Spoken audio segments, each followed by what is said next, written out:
great piano players in this world, and I mean that, Mr. Ted Firth. Yeah.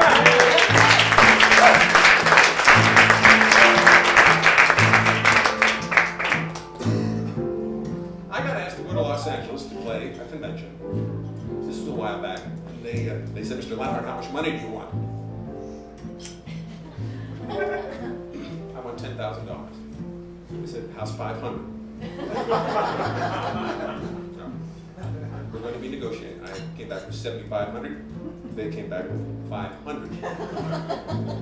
Called my agent, called my lawyer, called my broker, called my pharmacist, grocer, everybody. And we finally negotiated me a fee of $500.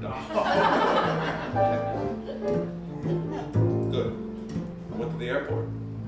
They gave me a first class seat on TWA, which is kind of nice for the bass player. Sat down, got a little drink. Little white-haired gentleman came right on board right after me, came up and sat right down, right next to me. He was a very famous guy, very famous. True story. Take my seat aboard the plane, and what is this I see? Leonard Bernstein comes aboard and sits right next to me. First class New York to LA, some things just work out right. I'll be sitting next to Leonard Bernstein this whole flight. Maybe I should just act like I do not recognize him. Be real cool, do my best not to antagonize him. Now we're rolling down the runway, next stop is LA. I am nonchalant, like I ride next to Lenny every day. Naturally, I turned to him against my own advice. Introduce myself and find that Lenny's very nice. Soon we start to chat and drink and talk about our lives. We talk about our children and our wives. But what a lovely fellow, what a lucky day. Me and Lenny side by side, New York to LA.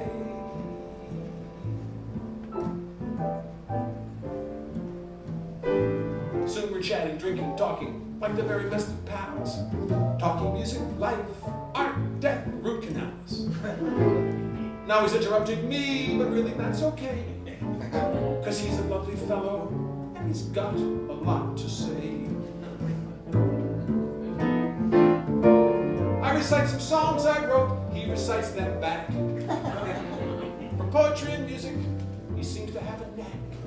He tells me that his new show closed, and now he's feeling beat, and he's not used to dealing with defeat. What a lovely fellow, what a lucky day.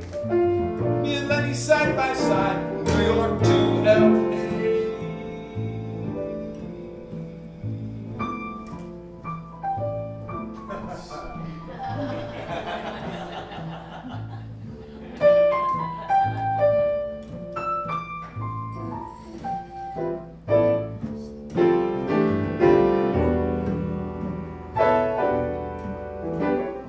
Does the London Times crossword 10 minutes and he's through. Does the puzzle with his pen, I do not have a clue. What an intellectual but a warm and friendly guy. We talk about the world below as we sail through the sky. Finally I feel the airplane starting to descend, and I know this lovely day is coming to an end. Put our seat trays and seat backs up just like you're supposed to do. Land and bid my friend a fond adieu. But what a lovely fellow, what a lucky day. Me and Lenny side by side, New York to LA. What a lovely fellow, though really I must say, I've not heard from Lenny since I left him in LA. Not a goddamn word from Lenny since I left LA.